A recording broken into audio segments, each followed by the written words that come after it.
Diphenate doesn't. Plus, Thimet costs about $2.50 less per acre. Okay, I'll take Thimet this year.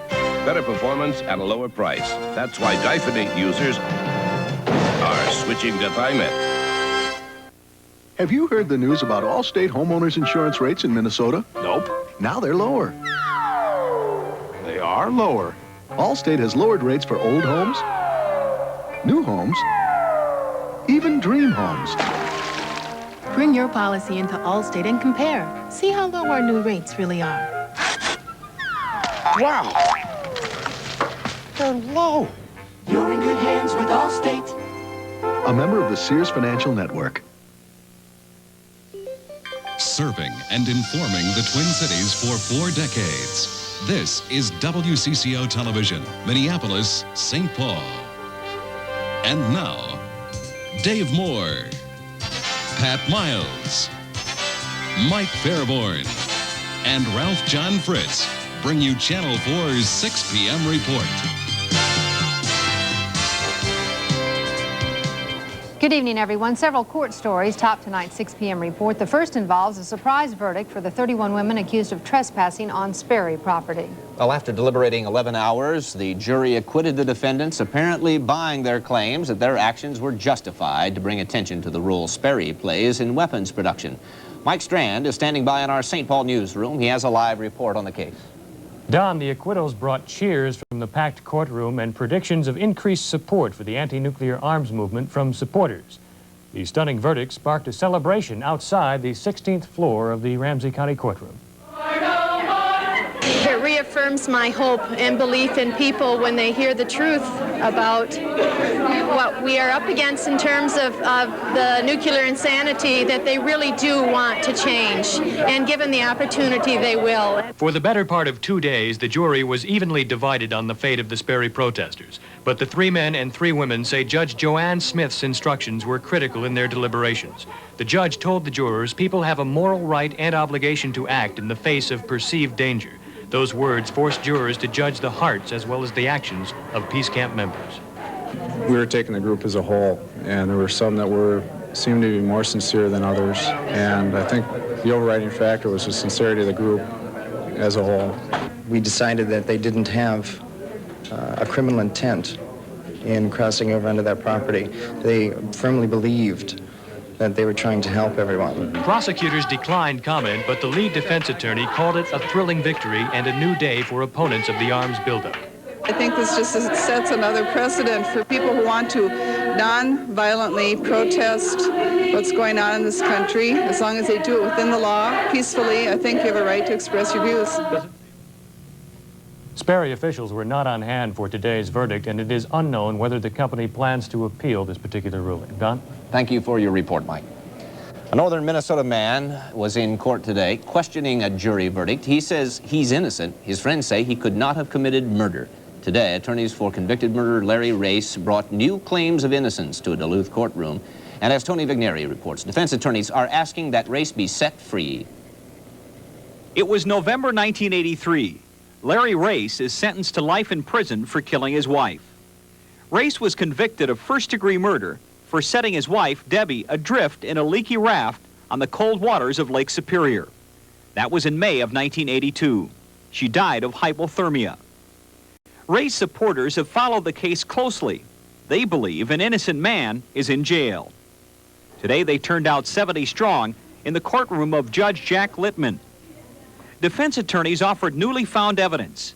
They claim the raft that the prosecution says Race put his wife in and then cut it with a knife had tears in it 3 years before the accident. The prosecution had also charged that Race staged engine problems aboard his boat, the Jenny Lee, telling his wife it wouldn't start and putting her on the raft. The defense claimed that the starter was defective a year before the accident. So that evidence is newly discovered, and if the judge finds so, is evidence that could have been extremely favorable to Mr. Race first time around, could have ended up in a verdict not guilty. St. Louis County Prosecutor John DeSanto maintains that Race is guilty, but he is reserving further comment on the case. Judge Littman will now take the matter under advisement. He could release Race, he could order a new trial, or he could deny the motion and send Race back to Stillwater. And if that happens, defense attorneys say they'll appeal this to the Supreme Court. Tony McNary, WCCO Television News, Duluth. The Minnesota Supreme Court today released rulings in two prominent cases. The High Court ruled that former attorney T. Eugene Thompson cannot practice law in Minnesota. The court said that Thompson, convicted of murder in the death of his wife Carol in St. Paul in the early 60s, has had questionable financial dealings since his release from prison 2 years ago. The court says Thompson did not repay loans from Constance Applebaum of the grocery store family. The two lived together for a time during 1983.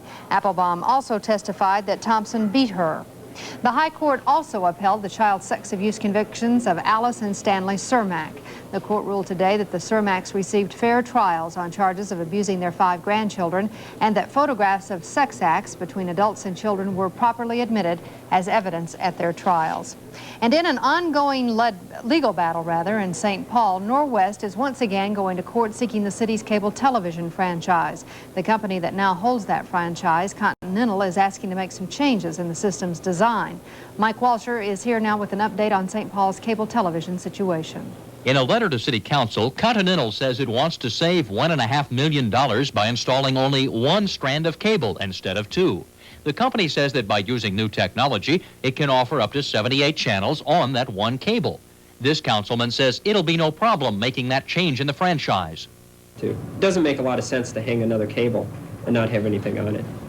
And they do say with the new capacity, they have it up to 78, and that's more than enough.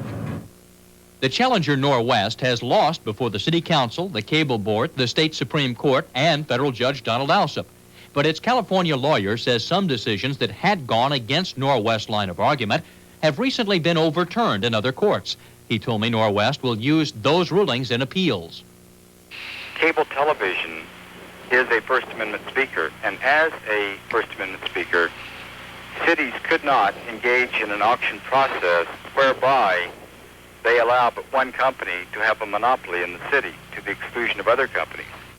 That decision seems to be applicable to the facts in the similar suit which has been filed against the city of St. Paul.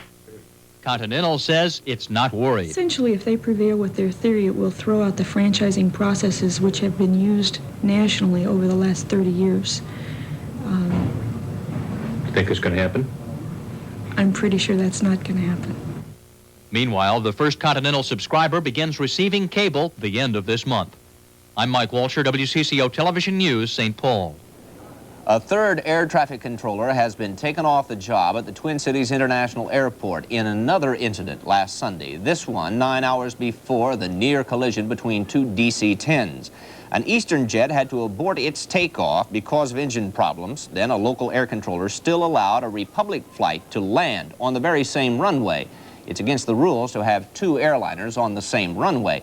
But the planes were never closer than 3,500 feet. The controller was decertified pending an investigation and retraining. 2 Minneapolis women are suspected of stealing more than $40,000 worth of merchandise from Musicland, their place of employment. St. Louis Park Police recovered video and cassette tapes, records, electronic items, and clothes at the suspect's home. They had in their possession over $30,000 worth of Musicland goods which they had not purchased or had authorization to have. The other $10,000, most of it clothing, was shoplifted from Dayton's, they say. The women, aged 32 and 42, should be charged next week on these allegations. A defense motion to dismiss charges against Mitchell Lee was denied today. Lee, as you remember, is the University of Minnesota basketball player accused of sexually assaulting a woman in his dormitory. Pretrial motions on Lee's case started this week, but were stopped after alleged improper actions by the university police. Police released information that Lee is a suspect in yet another sexual assault. There is a feud brewing at the Capitol, and the players are University of Minnesota President Ken Keller and several IR lawmakers. We'll have that story up next on the 6 p.m. report.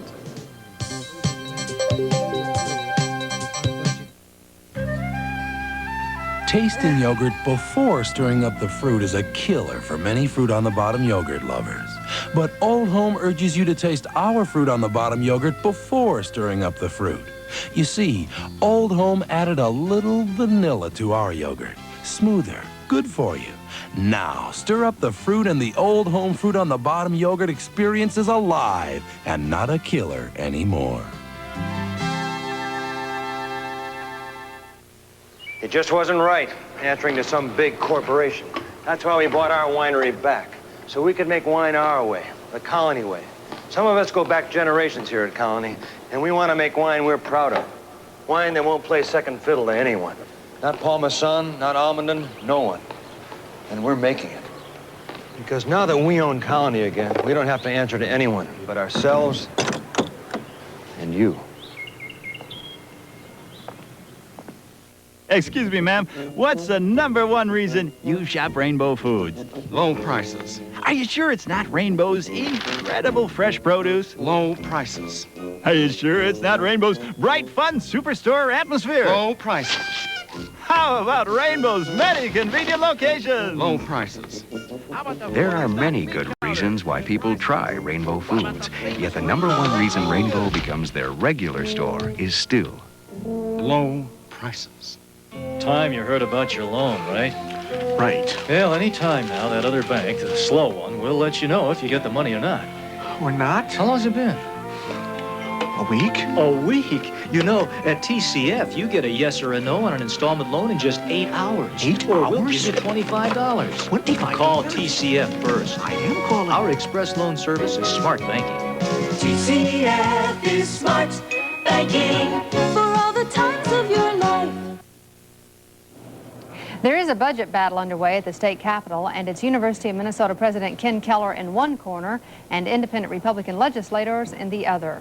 Yesterday, Keller offended some independent Republican lawmakers by accusing them of plotting to freeze the university's budget. He said such a move would devastate efforts to improve the school and boost it to among the top 5 in the nation, one of his goals. And while several legislators called Keller's criticism crazy, Colleen Needles reports that the university president is not backing down. It is the year of the tax cut and consequently the year of the budget cut. U of M President Ken Keller says he already sees the axe starting to fall. And today he reiterated his fears that House Independent Republicans will propose a zero budget increase for the university. And to put that in perspective, it takes somewhere between $90 million and $100 million to just stand still. The university has requested $800 million for the next 2 years. That's an increase of more than $200 million over the previous budget. Governor Perpich has recommended a much smaller increase in the neighborhood of $132 million. Key independent Republicans say they won't be that generous, but they deny that they are considering a virtual budget freeze, as Keller is suggesting. He has caused a lot of hard feelings by his remarks and just saying, hey, all we're going to get is 0-0. Well, I think the public out there realizes that's a foolish statement.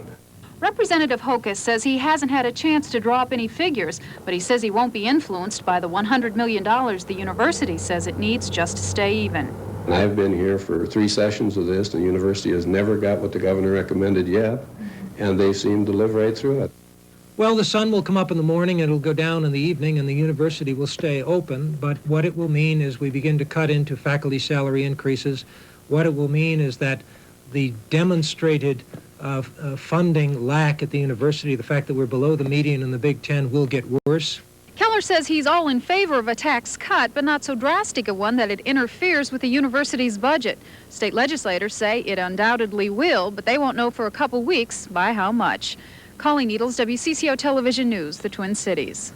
A Republican plan to cut state welfare costs has attracted the ire of Minnesota's Commissioner of Health and Human Services. Commissioner Lynn Levine said their decision Thursday to eliminate an elderly home care program, quote, sacrifices the dignity of the state's senior citizens. The House and Human Service Committee had approved a bill that cuts out the $26 million home care program, which Levine said will affect nearly 7,500 people. This bill says no to the person who wants to live with dignity in their own home during the later years of their lives. This bill says no to aged persons who want to live independently as long as possible. Although Levine said GOP attempts to trim the welfare budget are admirable, he said the state saves $3 to $4 in nursing home costs for every dollar it spends on home care. And where there are budget cuts, one may sometimes find tax cuts. And I have to remind you, it's just 10 short days to gather up all your papers and your wits for that annual wrestling match with state and federal tax forms.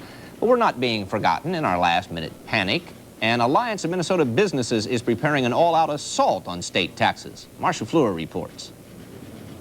When 3M decided last year to expand in Austin, Texas, the words bad business climate took on giant proportions in Minnesota. Texas, after all, has no corporate income taxes and no personal income taxes. At the same time, Minnesota state coffers began to overflow. And for the first time in 5 years, politicians here could talk confidently and comfortably of tax cuts. To encourage lawmakers to make good use of good fortune, Minnesota business organizations formed Jobs for Minnesota Incorporated. It ran big newspaper ads and delivered more than 30,000 tea bags to legislators, urging a 20% tax cut. Those tea bags came from taxpayers who took time to call the tax cut hotline. Phase 2 of the campaign began running today. That our state income tax bite is over twice the national average. It's time to bite back. Some would call an ad like this putting the heat on lawmakers. Businesses prefer to call it further encouragement, keeping the momentum in place. So far, Jobs for Minnesota Incorporated has managed to raise about $420,000 to make sure our taxes go down. And they expect to have plenty of money left over in May to spend on radio ads in districts where lawmakers need further counseling. This is Marcia Fleur, WCCO Television News, Minneapolis. Steve Gadler, a longtime environmentalist and outspoken member of the State Pollution Control Agency Board, died last night. Gadler was well known for his tenacious dedication to fighting pollution and polluters. He was one of the original PCA board members appointed when the agency was first created in 1967. Gadler died last night in St. Paul after a long illness. He was 79 years old. There were several protests in the news this Good Friday, and we're going to tell you about them when the 6 p.m. report continues. And we'll also have an Easter forecast from Mike Fairborn.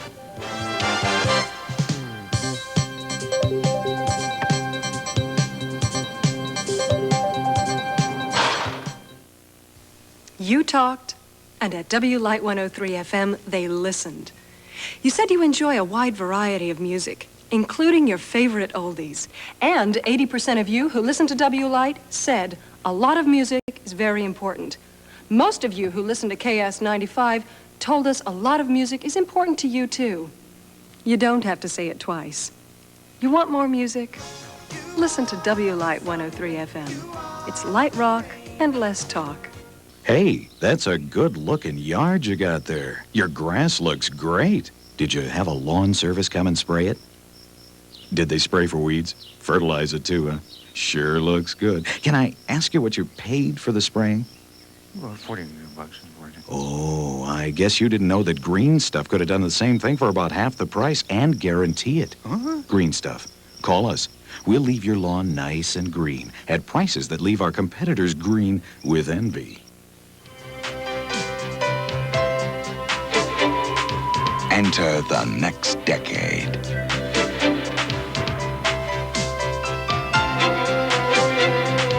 The Audi 5000S. It has become America's fastest-selling European sedan. And now, you can lease an Audi 5000S for $298 a month.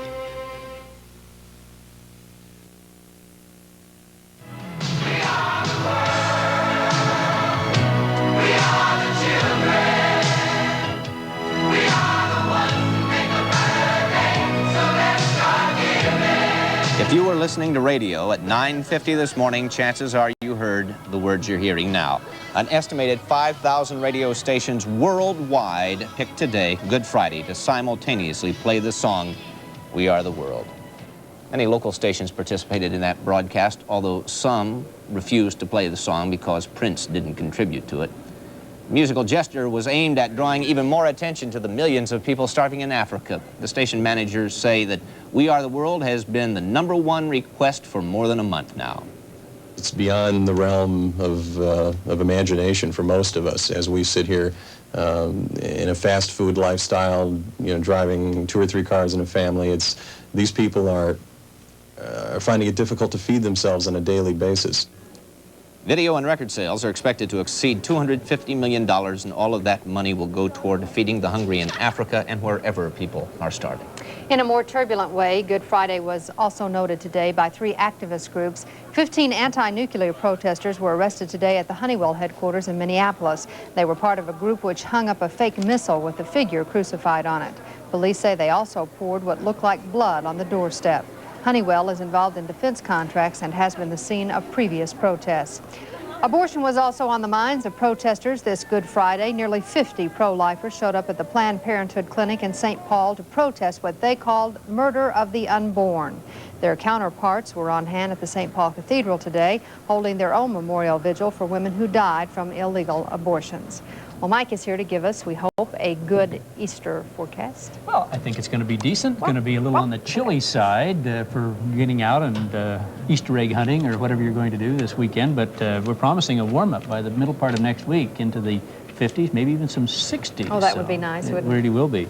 In the meantime, today we continued to struggle underneath partial sunshine to reach a high of 46 degrees, a low of 27. There were still a few scattered showers around the area, some of those falling as flurries or a mixture of flurries and rain shower activity, but nothing again in the bucket at the National Weather Service. Overnight low, still a lot of cool air out here to the west, and that cold air is really what's affecting us and probably will be for the next 2 or 3 days. But notice the warmth down here to the south and to the southeast. All along there, that's where the leading edge of this cooler air is and pushing east. Now look at it on the current weather map. It looks like this, that low pressure area, the same one, by the way, that caused us some snow the other day, is still linked up with a warm front out to the east. But showers and thunderstorms breaking out all along that low and enough moisture circulating around it that we had the cloud cover today, even a few lingering snow flurries back through parts of the Dakotas and down through Nebraska. And the high pressure is just having a very difficult time building in. But it is going to, from the north, it's going to give us a cold start, but warm us up rather substantially as that sun begins to moderate the air mass a little bit. Look at the cloud cover associated with that cold front throughout all of the east, all the way from Louisiana up through the southeast. Now, they've been having some terrible brush fires and grass fires in parts of the Carolinas. Well, this storm is going to bring them some moisture. Hope it'll be enough to help them with the fire control. And there are some breaks out to the west of us, so we're going to see a little bit of starshine and moonshine tonight, which, by the way, we have a full moon tonight. And in the east, along the leading edge of that, here's where all the moisture is. Several severe weather watches all the way from Mississippi over into Georgia and northward through the Ohio River Valley areas. Many of those watches extend until 11 p.m. tonight, so there's going to be some rough weather along with some beneficial rains that they need down there. By tomorrow, a little trough of low pressure dropping south of us, still going to keep us partly to mostly cloudy here in the southern part of the state, but some sunshine beginning to develop by later in the day. And Sunday, it looks like even though we're going to be cool, we're going to see a little bit of sunshine as well. High temperatures are only going to warm into the 40s, 50s, 60s, 70s reserved for the rest of the country, not here up over the upper Midwest. 40s and 30s for us. Cloudy skies, temperature is 43 degrees, humidity 42%, north winds at 19, 29.59, and the barometer is rising. Forecast, partly cloudy tonight with north winds right around 10 miles an hour, dropping below freezing, 28 degrees, but partly cloudy and windy tomorrow. North winds at 15 to 25, perhaps a brief shower or a flurry similar to what we had today if you had it, 45 degrees for a high. Partly cloudy tomorrow night and 25, and partly cloudy and a high of 45 on Sunday. Sunrise, if you're taking note, is at 5:43. Our extended forecast, partly cloudy on Monday and Tuesday, partly cloudy on Wednesday, warming up to around 56 by Wednesday. Okay, I was getting the wrap. I'll quit talking. We'll have to wear our jackets over our Easter outfits, won't we? Be sure and do that. And I would guess there's probably some small craft advisories out on our local lakes. Nobody's going to get out on those lakes. There's still ice on them. Don't be so sure. Major League Baseball season is just guess this 3 days away, whether or not. Ralph John Fritz up next to show us what we have to look forward to. Ooh.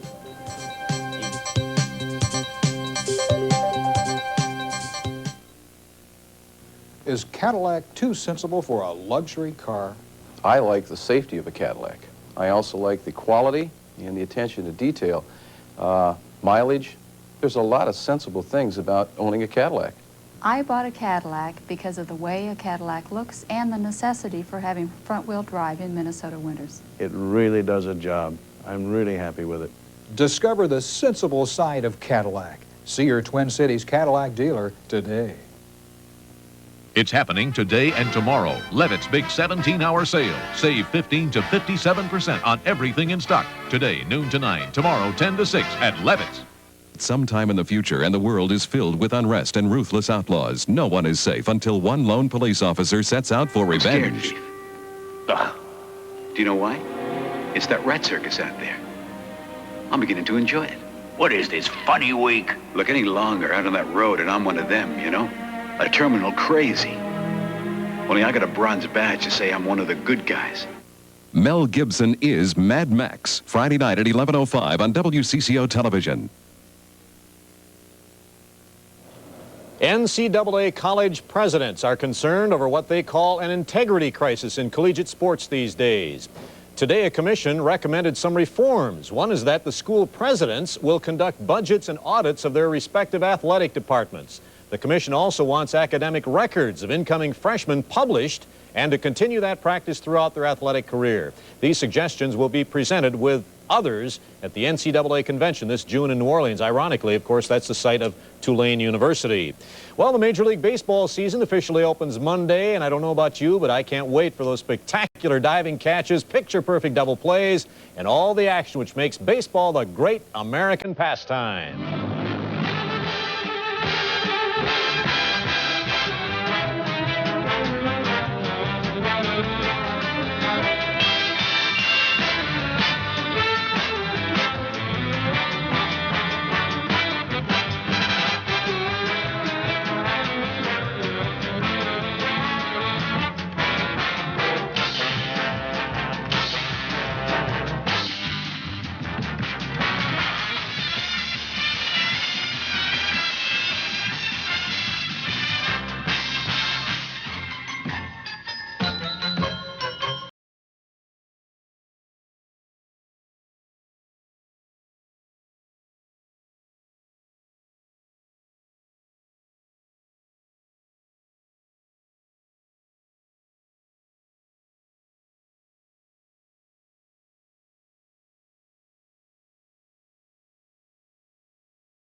To start. Well, the high school hockey team for Minnesota is playing its second game of a round-robin tournament out in Massachusetts, and it's been a rough go so far. Second period now. New England is leading Minnesota. It's after one, 2-1 for New England. Of course, Massachusetts beat Minnesota 4-1 in the first game. The State All-Stars play their final game tomorrow night against Michigan. Viking wide receiver Dwight Collins was arraigned yesterday on a simple assault charge. Collins pleaded not guilty to charges he punched a man on a street in Beaver Falls, Pennsylvania, where both men live. The two men know each other, but apparently don't like each other. The Gopher football team is getting tuned up for their spring inter-squad scrimmage. It appears quarterback Ricky Foggy is in fine form. He scampered for 10 yards in today's scrimmage. The inter-squad game will be April 27th at the Dome, and you can expect to see a shovel pass or two. This one to Valdez Baylor worked for a 25-yard touchdown play. Well, from goal line to fish line, take a look at what they have at the Shimano Reels booth this year at the sports show. It's computer fishing, folks. Closest thing to actual fishing without actually fishing, Don. I spent the greater part of the afternoon fighting a 35-pound lake trout here today. Later, I caught an 8-pound, 4-ounce largemouth bass. Yeah, 4 ounce. Yeah, 1 ounce larger than the one you caught. I wanted to make I think sure we should buy one of those and keep you two here during the summer. That wouldn't be a bad idea. How much does a machine like that cost? I didn't price it, but I imagine a couple hundred, maybe. Be worth it to the management. $10,000. $10,000. Be worth it to the management. I'd rather have the real thing. Thank you. See you tonight at 10? Thank you. Yes, we'll be back at 10. Hope to see you then. Good night, everyone. Good night. Wheel of Fortune, a show the whole family can enjoy with puzzles to be solved by the young and young at heart. Weeknights at 6:30 on Channel 4. For superior soybean weed control that costs over $7 per acre less than Lasso or Dual, Sonolan. So flexible you can soil mix it in 1 tillage pass or 2. So weatherproof it works if it rains too much or too little. So effective it controls tough weeds, even helps fight black nightshade clear through harvest. And before the snow's gone, it's gone too. Soybeans and Sonolan, made for each other. No time to say hello. Bye. Everyone on the go. I'm late. I'm just about me. I thought you were taking Mikey. Boy, do we need a vacation. Take time to be together. Share a smile. Play a while. Feel the nights. See the lights. Set yourself free. Together at Disney. Together at Disney. Here's some news of real import. The lifting of import restrictions means the lowering of import prices at Hopkins Dodge. And this week, Hopkins Dodge is having the Twin Cities' first allocation liquidation. A huge selection of Colts built by Mitsubishi